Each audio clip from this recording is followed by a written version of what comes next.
What happens when loyalty and decades of service are dismissed with one cruel sentence? This is the story of a woman underestimated because of her age, until she proved everyone wrong. The camera lingers on a close-up. A pair of tired but gentle eyes hidden behind reading glasses. Fingers tapping the keyboard with quiet efficiency. Papers stacked in perfect order on the desk. This is Helen Carter, 62 years old, a secretary who had given 35 years of her life to the same company. To most people she was invisible. She arrived earlier than everyone else and left later than anyone noticed. She knew every file, every name, every detail that kept the office from falling into chaos. Her voice was soft, her demeanor humble. She never demanded recognition, never asked for praise. But her presence was the glue that held things together. And yet, in a world obsessed with speed and appearances, that kind of quiet dedication was easy to overlook. In the break room, younger employees whispered behind her back. "She's too old-fashioned," one muttered. "She's so slow, I don't know how she keeps up with these systems," another smirked. Helen heard the whispers sometimes. She chose to ignore them. She told herself they were just kids who didn't understand. After all, she had built her life around this company. It had seen her through hard years, through raising 2 children on her own, through sacrifices most people never knew. This office wasn't just a workplace, it was her second home. But winds of change were sweeping through. A new manager had been hired, young, ambitious, determined to rebrand the company for the modern era. Words like fresh energy and youthful branding became the slogans of his strategy. And in that vision there was no room for someone like Helen. One ordinary afternoon, with the fluorescent lights buzzing overhead, Helen was called into the manager's office. She thought perhaps it was about a project, maybe even a small appreciation. Instead, she was met with coldness. "We've decided to let you go," the manager said flatly. No gratitude. No recognition of the decades she had given. Just a sentence, blunt, cruel, and final. Her heart sank. For a moment she couldn't find words. 35 years, erased in less than 35 seconds. The scene was humiliating. Helen was asked to clear her desk immediately. As she packed her few belongings into a small box, the younger staff watched silently. Some avoided her gaze. Others looked almost relieved, as if her departure was just a necessary step toward the future of the company. There was no farewell party. No thank you speech. No dignity. And as Helen Carter walked out of the office doors for the last time, clutching that box against her chest, no one knew what would happen next. But they were about to find out. Helen's departure from the office was nothing short of humiliating. There was no applause, no card passed around, not even a handshake from the people she had worked beside for years. She quietly placed her framed family photo, a worn fountain pen, and a small potted plant into a cardboard box. Her hands trembled slightly, though she tried to keep her face composed. The silence around her was heavy, suffocating, broken only by the faint shuffle of papers and the click of keyboards from those who dared not look her way. One of the younger staff smirked as if watching a relic finally being swept aside. A manager, with a voice loud enough for her to hear, muttered, "It's time for the old guard to step aside." The words cut deeper than he knew. For Helen, this place had been more than a job. It had been stability, security, and identity. She walked through the glass doors one final time, her eyes stinging but her chin held high. No one followed her out. No one called after her. Just 35 years of service reduced to the sound of her own footsteps echoing down the hall. On the street, the weight of it all sank in. She felt the anger rise, not the wild kind that shouts, but the quiet anger of someone dismissed, erased without dignity. Holding back tears, she thought of the countless late nights spent finishing reports, the early mornings preparing everything before anyone else arrived, the birthdays and milestones she had skipped for the sake of duty. All of it seemed to vanish in a single breath of corporate arrogance. As Helen rode the bus home with the small box pressed against her chest, memories flooded in. She thought of the years she had raised 2 children on her own after her husband walked out.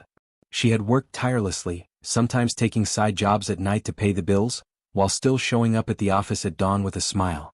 She had stayed because this job had given her a sense of purpose, and she had clung to it through the storms of her personal life. Her son's college tuition, her daughter's wedding, even the mortgage payments, all had been possible because of the steady paycheck this company provided. To lose it now and in such a cold manner felt like betrayal. But as the bus rattled along, Helen's thoughts shifted. Grief mingled with a strange sense of freedom. She sat at her kitchen table that evening, the box of belongings set down beside her, and stared at the stack of old notebooks she had carried home. Inside them were decades of drafts, memos, and careful notes she had written.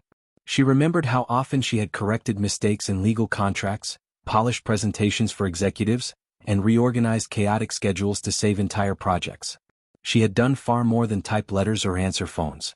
She had kept the machinery running even when no one noticed. For a long while, Helen simply sat there in silence, listening to the clock tick in her modest home. She could have collapsed into despair, let the bitterness consume her, but something inside refused. Instead, she opened one of the old notebooks and ran her fingers across the pages.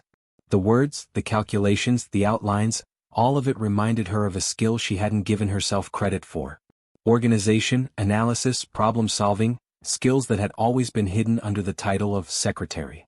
She realized now that what others dismissed as old-fashioned was, in truth, experience. Hard-earned, irreplaceable experience.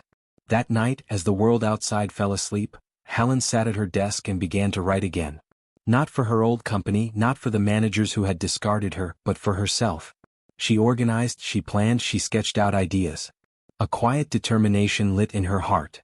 Something had been taken from her, yes, but something else had been awakened. The story of Helen Carter was far from over. Helen had always been underestimated. To the outside world, she was just a secretary, someone who answered phones, filed paperwork, and kept schedules. But beneath the quiet exterior lay a mind that had been sharpened by decades of practice. She was more than a gatekeeper of information. She was the unseen backbone of her company.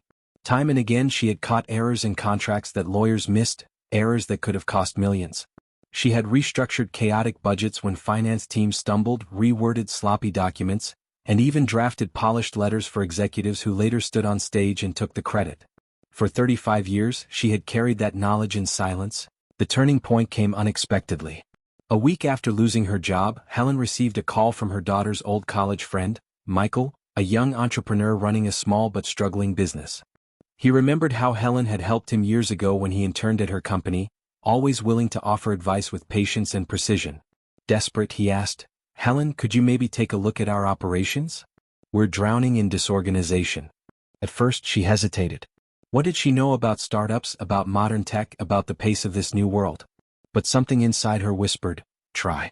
The first evening she visited Michael's office, she saw the chaos immediately. Papers stacked haphazardly, missed invoices, sloppy contracts signed without review. The team was young, full of energy, but they were unraveling under the weight of poor structure. Helen quietly rolled up her sleeves. She didn't lecture them, didn't demand authority. She simply began to work. Night after night, Helen sat at her desk, the glow of her old computer illuminating her face. Her fingers danced across the keyboard with practiced rhythm. She built filing systems, tracked expenses, reorganized schedules, and redrafted agreements with surgical precision. She spotted loopholes in contracts, errors in invoices, and discrepancies in budgets, things no one else had noticed. With every correction, every restructured process, the little startup grew stronger. The younger staff watched in awe. At first, they had been skeptical. What could a 62-year-old woman offer them in a world run by apps and algorithms? But soon they realized Helen's mind worked like no one else's. She had the gift of clarity, of cutting through noise and revealing what mattered. What they dismissed as old-fashioned was, in truth, mastery. She wasn't just efficient, she was transformational. Weeks turned into months and the company began to change. Bills were paid on time. Deals that once slipped through the cracks were secured.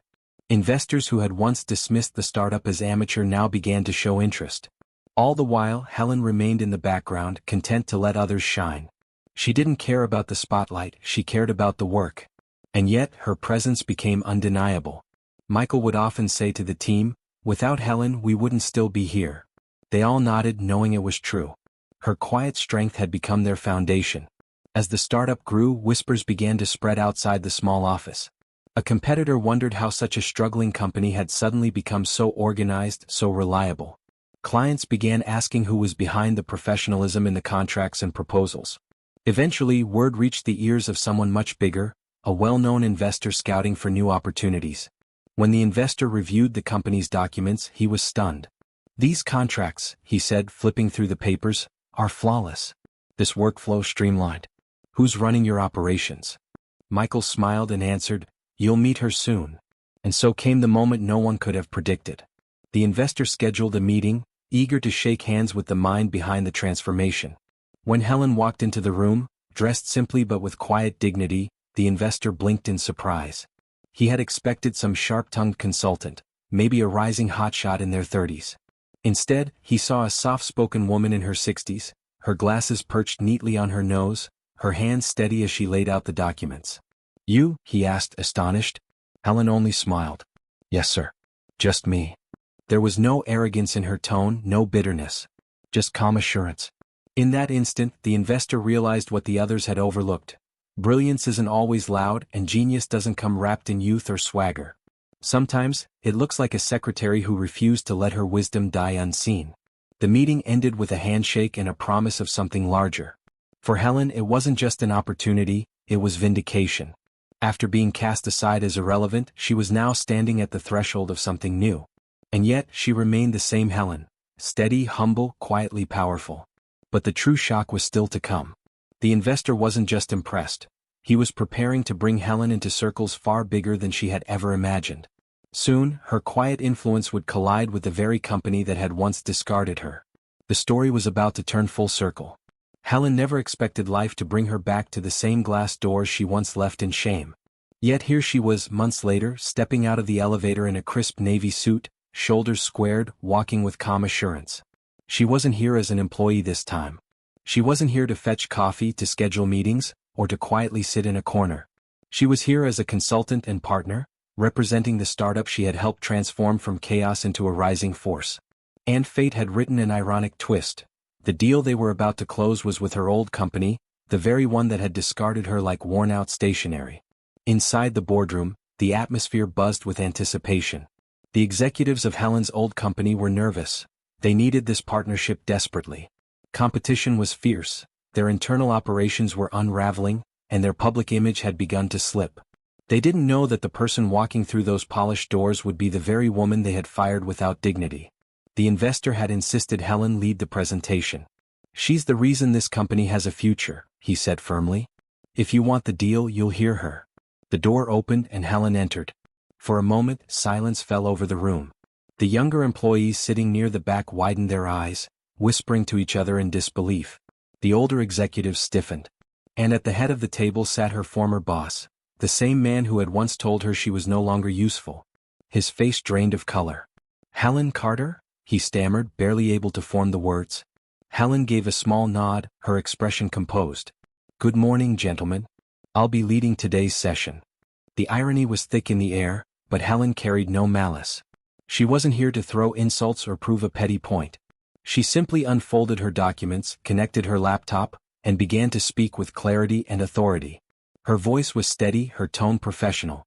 She walked them through the restructured contracts, the streamlined workflow, the financial safeguards, all the systems she had personally built for the startup. Every sentence carried weight. Every figure was backed with flawless detail. As she spoke, her old colleagues shifted uncomfortably. They remembered all the time she had stayed late to fix their errors, the time she had quietly saved them from embarrassment. And now they saw her standing taller than ever, not as a subordinate, but as the architect of a future they desperately needed. The manager who had fired her cleared his throat, trying to regain control. "Well, of course we're very impressed. But surely most of this was a team effort." Before he could finish, the investor leaned forward, cutting him off sharply. "No. This woman is the reason this deal exists. Without her, your competitors would have swallowed you whole months ago." His words landed like thunder in the room. The manager's face flushed crimson. He sank back in his chair, exposed before everyone. Helen didn't smile, didn't gloat. She simply continued. "The truth is, gentlemen, you underestimated me once. But this isn't about the past. It's about what works.